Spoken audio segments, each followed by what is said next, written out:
Politico Politica with Isabella Akinseye. You're still tuned into Politico Politica with me, your host, Isabella Akinseye. Now it's time for our politics and more segments. So, comrade, let's look at your journey into politics. I know you've already touched on it, but let's talk about mainstream politics. You've moved from student activism to mainstream politics. Why that? If you look at the history of Africa, pre-independence of many nations, you found out that the founding fathers of this nation were student leaders. And because of the ideas and ideal that we have to enthrone an egalitarian society, regardless of various human strata that we might have found ourselves walking or what have you, that drive is still in you, that you need to come and play a role in governance. For me, I was fortunate, so I decided to run.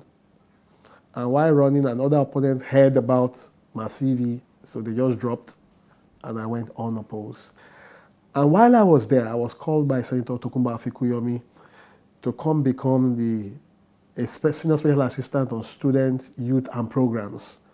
And while I was there, I was introduced to Chief Anthony Enaoro of Blessed Memories by Mr. Wale Okuni and Dr. Beko. You were very young when you decided to go into mainstream politics. Did you ever feel like you were looked down on, discriminated against? I never saw age as a factor. The age of Methuselah cannot be compared with the wisdom of Solomon, so it is said. There is always a drive in you. But let's look at the not so glamorous side. I mean, you've had attempts on your life and you've still not given up on politics. Why? It's not the amount of time that you live that matter, but the value that you have put into life.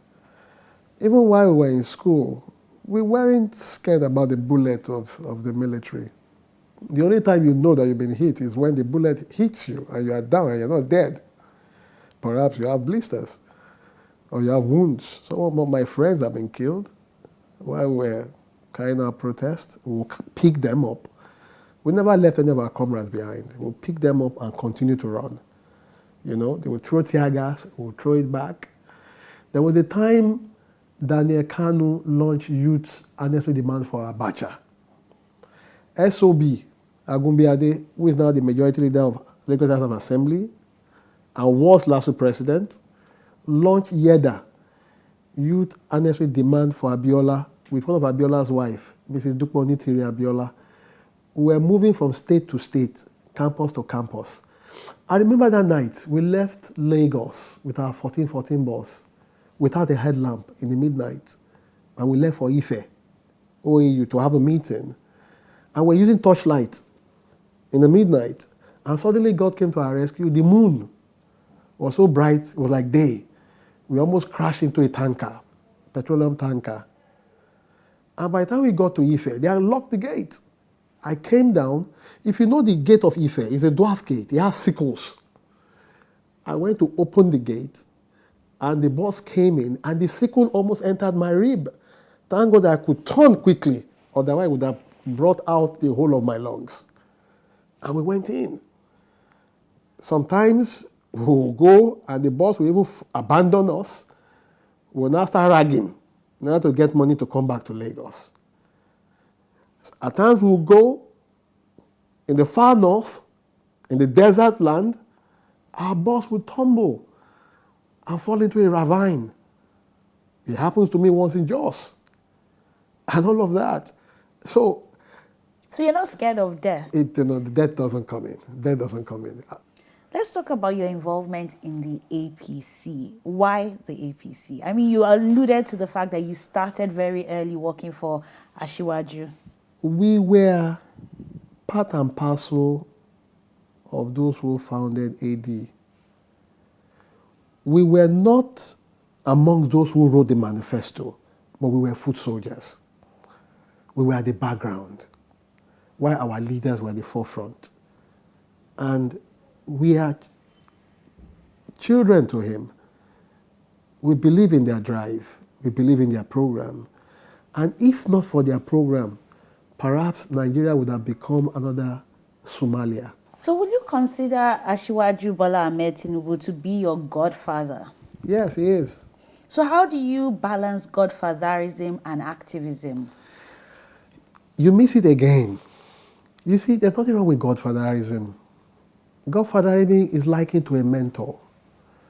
But in the Nigerian climb, that name has been bastardized. I'll take you to the Catholic belief. You cannot Christian a child. The bishop or whoever that will Christian your child will ask you, who is the godfather of this child? That means who is going to mentor this child? So it's a system of a mentor and a mentee.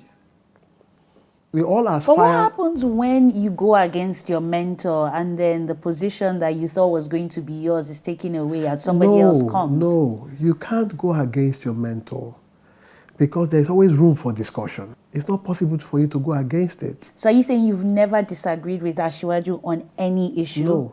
No. Because issues are discussed. And the reason why they discuss with you or with me or with our kind or with our people is that they want you to learn. We don't have a classroom where we learn leadership.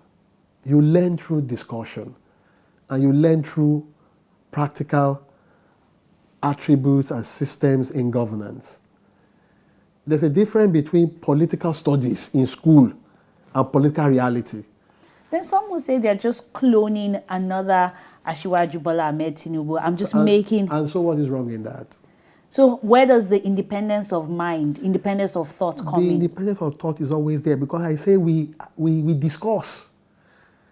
And while you are discussing with your leader and your mentor, he also picks from you. It's not omniscience. No, it's only God. But you see, when you are discussing, there are some things that you say they pick from and they'll just look at you this way. When you are discussing with an elder, suddenly he looks at you. He's speaking from your thought. At times they will say, okay, we agree with what you have said. Let us see how it runs out.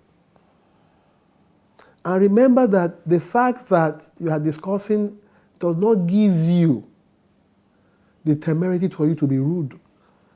Culture is there. Respect is there. But what happens when you decide, okay, I've had enough of this godfather, I've had enough of the mentoring, now I can stand on my own and be a godfather? What then happens? You will go into destruction. You cannot stand on your own. So are we saying that let's take Lagos as an example. Look, a river that forgets its flow will dry off. A tree whose root is plugged out of the soil will die. You can't do that. So are we saying that as long as Asiwaju Bola Ahmed Tinubu lives, he will always be that godfather of Lagos APC? My people say, if the cheetah does not die, you cannot use his skin to prepare a drum. He will always be relevant and will always go to learn from him. He's a fountain of knowledge. He's human. He might make mistakes. But within those mistakes, it is not for us to crucify him. It is for us to also come to discuss that, Daddy, sir, this path, why don't we see this way? And that's the dynamics that Asiwaju have lived with. Since 1999, come to think of it, how many governors of his time are still relevant? He has always been a maverick. He has always been very ingenious. He has always worked with the maxim, Yoruba maxim that says that Ọmọdé gbọ́n, àgbà gbọ́n, la fi dálẹ̀ Ifẹ̀. It is the knowledge of the youth and the old that we have used to create a town that is renowned for its longevity. Because time and space also changes. So you have to change with time and space, but not losing the fabric of truism. Well, you're already going into our next segment, which is Project Lagos segment, and we'll let you also speak about your big plans for Amuwo Odofin, having already been on ground. We'll take a quick breather on Politico Politica, but don't go anywhere because it promises to be a very engaging discussion.